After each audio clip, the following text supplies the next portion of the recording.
आज हम बात करेंगे कि मंदिर में रखा हुआ लोटे का जल क्यों इतना महत्वपूर्ण है और उसे किस तरीके से उपयोग में लाना चाहिए। साथ ही साथ हम यह भी जानेंगे कि मंदिर में लोटा किस धातु का होना चाहिए, क्या पीतल, तांबा या कुछ और। कई लोग इस बारे में अनजाने में गलतियां कर देते हैं और बाद में उन्हें पछताना पड़ता है।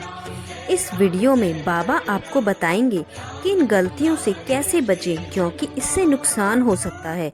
मंदिर में एक लोटा जल हमेशा सही तरीके से रखना चाहिए। अब बात करते हैं घर के दीपक की। क्या आपको तांबे, लोहे, पीतल, कांसे, स्टील या मिट्टी का दीपक रखना चाहिए?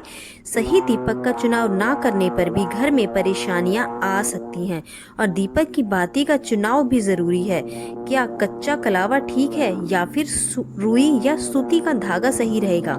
इन छोटी छोटी बातों को अनदेखी से पितृ दोष, क्षण दोष, काल सर्प दोष या गरीबी जैसी समस्याएं हो सकती हैं। दोस्तों, यदि आप इस वीडियो को बीच में छोड़ने का सोच रहे हैं तो आप अभी छोड़ सकते हैं, लेकिन कृपया ध्यान रखें, अगर आप लक्ष्मी माता का अपमान करते हैं तो यह आपके लिए शुभ नहीं रहेगा। अब बहुत से लोग ये सवाल पूछते हैं कि मुख्य द्वार पर जल छिड़कने का सही समय और सही तरीका क्या है।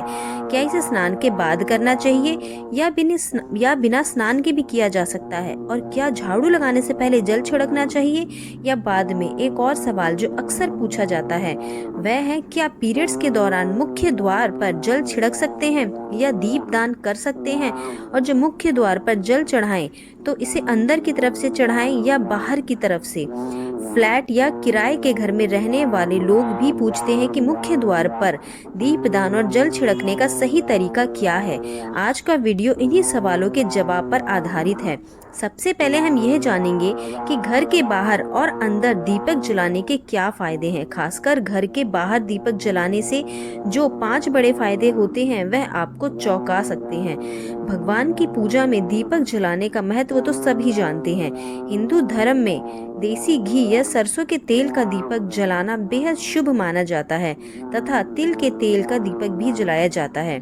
लेकिन भगवान के सामने दीप जलाना केवल पूजा का एक तरीका नहीं है, बल्कि घर के अंदर और बाहर दीप जलाने से कई लाभ मिलते हैं। दीपक जलाने से न केवल सकारात्मक ऊर्जा उत्पन्न होती है, बल्कि 5 बड़े फायदे भी मिलते हैं। तो आइए जानते हैं। नंबर 1, पृथ्वी से अंधकार दूर होता है।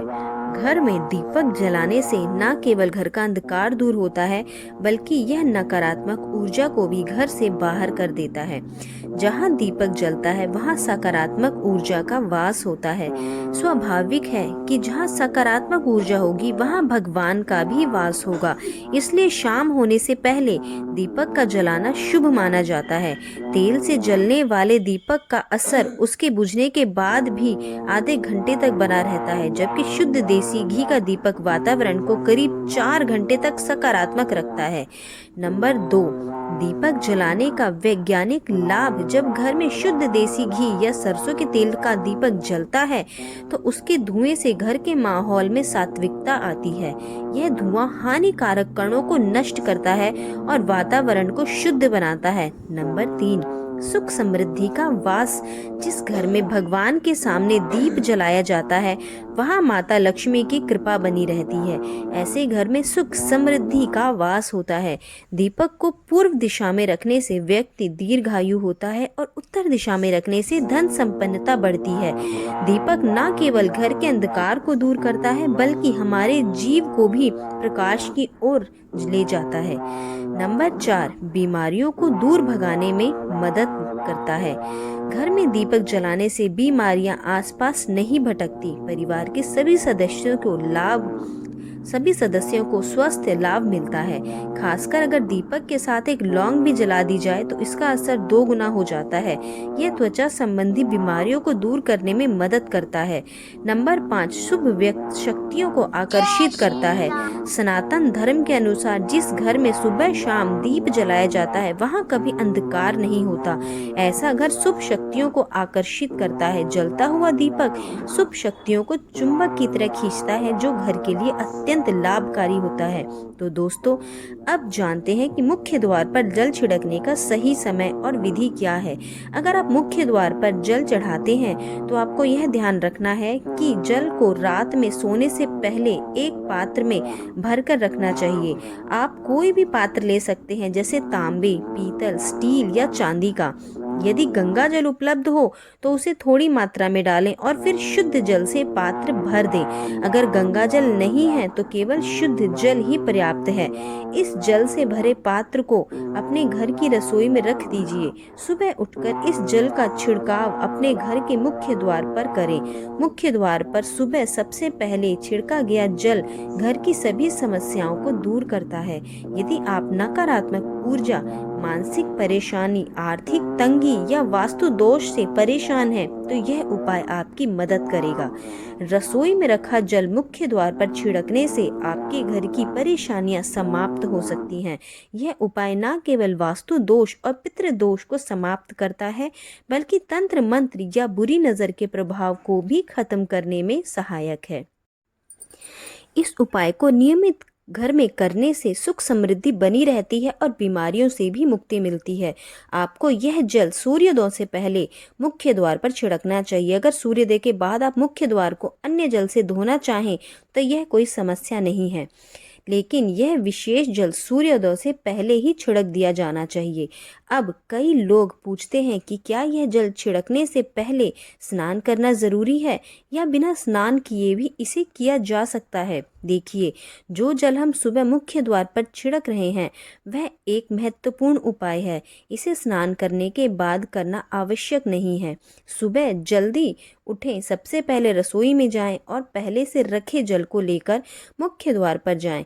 मुख्य द्वार खोलें और इस जल का छिड़काव करें। जल छिड़कते समय अपने पितरों और माँ लक्ष्मी का ध्यान जरूर करें। ऐसा कहा जाता है कि सुबह सुबह माँ लक्ष्मी हर घर के द्वार पर आती है। जिन घरों के द्वार खुले होते हैं और जहाँ जल का छिड़काव किया गया होता है वहाँ माँ लक्ष्मी प्रवेश करती हैं। जल छिड़कते समय अपने मन में माँ लक्ष्मी से प्रार्थना करें, हे माँ लक्ष्मी, कृपया मेरे घर में प्रवेश करें, मैं आपका स्वागत करने के लिए तैयार हूँ। इसके बाद पितरों का ध्यान करें, क्योंकि घर की दहलीज को पितरों का वास स्थान माना जाता है। जब आप दहलीज पर जल छिड़क रहे हैं तो पितर प्रसन्न होते हैं और उनका आशीर्वाद आपको मिलता है। स्नान करने की आवश्यकता नहीं है, आप बिना स्नान किए भी यह कार्य कर सकते हैं। अब आपके अगले प्रश्न की बात करें, क्या जल का छिड़काव झाड़ू लगाने के बाद करना चाहिए या पहले? इसका उत्तर यह है कि सुबह उठने के बाद सबसे पहला कार्य जल का छिड़काव करना चाहिए। इसके बाद आप झाड़ू लगा सकते हैं। सुबह उठते ही सबसे पहले बिस्तर पर बैठकर अपने दोनों हथेलियों को देखें और माँ लक्ष्मी का ध्यान करें। यदि चाहे तो निम्न मंत्र का उच्चारण कर सकते हैं। कराग्रे वस्ते लक्ष्मी, कर मध्य सरस्वती, कर मूले तू ब्रह्मा प्रभाते, कर दर्शन फिर दोनों हाथ जोड़कर देवी देवताओं को प्रणाम करें। इसके बाद हाथ से धरती को स्पर्श कर प्रणाम कर और धीरे से अपना दाहिना पांव जमीन पर रखें। फिर रसोई में जाकर जल लें और मुख्य द्वार पर जल छिड़क दें। जल छिड़कने के बाद अपने पितरों का ध्यान अवश्य करें और उसके बाद अपने घर के अंदर आकर अपनी दिनचर्या जैसे झाड़ू लगाना, स्नान करना आदि कर सकते हैं। अब कुछ लोगों का यह सवाल होता है कि क्या जल छिड़कने के बाद मुख्य द्वार की सफाई की जा सकती है? तो हाँ, आप ऐसा कर सकते हैं। पहले रसोई में रखा जल मुख्य द्वार पर छिड़क दें। इसके बाद अतिरिक्त पानी लेकर मुख्य द्वार की अच्छी से सफाई झाड़ू या पानी से कर सकते हैं। कुछ लोग पूछते हैं कि अगर वह फ्लैट या किराए के कमरे में रहते हैं तो जल का छिड़काव और दीपदान कहाँ करें? तो इसका उत्तर यह है कि आप जहाँ रहते हैं वहाँ के मुख्य द्वार को ही मानें। मतलब जिस दरवाजे पर आपका नाम लिखा हो या नेम प्लेट लगी हो वही जल छिड़कें और दीपदान करें। अगर आपके पास एक ही कमरा है तो उस कमरे के दरवाजे को मुख्य द्वार मानें और वहीं पर यह उपाय करें। अब अगला सवाल यह है कि क्या पीरियड्स के दौरान मुख्य द्वार पर जल छिड़का जा सकता है और दीपदान किया जा सकता है? जल छिड़कने के लिए पीरियड्स के दौरान मुख्य द्वार पर जल छिड़का जा सकता है और दीपदान किया जा सकता है। जल छिड़कने के लिए पीरियड्स का कोई असर नहीं होता, आप जल छिड़क सकती हैं, लेकिन दीपदान कार्मिक पूजा में आता है, जो बिना शुद्धता के नहीं किया जा सकता। इसका मतलब यह है कि आप पीरियड समाप्त होने के बाद ही दीपदान करें। इसके अलावा कुछ लोग पूछते हैं कि मंदिर में जल रखना ज़रूरी है या नहीं, और रखा हुआ जल क्या करना चाहिए। तो शास्त्रों के अनुसार घर के मंदिर में एक लोटा जल रखना बहुत ज़रूरी है। जल ऊर्जा को संचित करता है। जब आप पूजा करते हैं, मंत्र जपते हैं या भगवान से प्रार्थना करते हैं, तो इन सभी की ऊर्जा उस जल में समाहित हो जाती है। यही कारण है कि मंदिर में जल रखना आवश्यक है। सुबह शाम की पूजा के दौरान एक लोटा जल मंदिर में रखें और दीपक जलाएं। यह अग्नि और जल के संतुलन का प्रतीक है। पूजा के बाद इस जल का उपयोग शुभ कार्यों में करें, जैसे पौधों में डालना या घर में छिड़काव करना। यह सकारात्मक ऊर्जा को बढ़ाता है।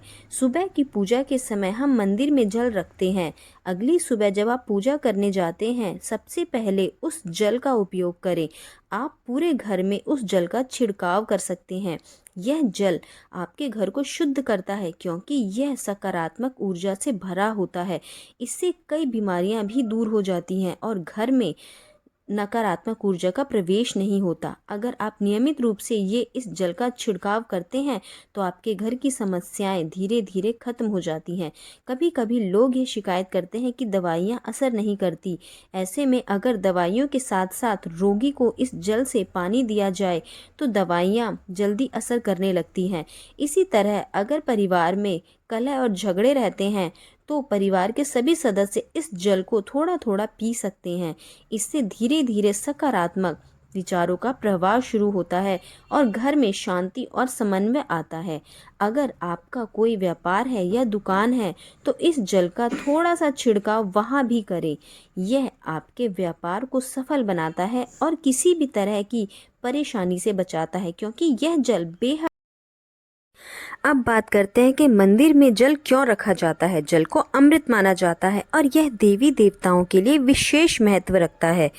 मंदिर में एक लोटा जल रखना उतना ही आवश्यक है जितना कि आप रोजाना भोजन करते हैं। जब हम भगवान की पूजा करते हैं, तो तांबे या पीतल के पात्र में एक लोटा जल जरूर रखना चाहिए। यह जल एक सागर की तरह होता है और हमारे जीवन के दुखों को समाप्त करने में मदद करता है। यदि कोई व्यक्ति भगवान को रोजाना भोजन नहीं करा सकता, तो वह मंदिर में एक लोटा जल रख सकता है, जिससे उसकी पूजा पूरी होती है, ताकि भगवान इसे ग्रहण करें और यह जल रूपी प्रसाद अगले दिन सुबह आप प्रसाद समझकर ग्रहण करें। लेकिन याद रखें, मंदिर में रखा जल कभी भी तुलसी में अर्पित नहीं करना चाहिए, क्योंकि यह जल सभी देवी देवताओं का ग्रहण किया हुआ होता है।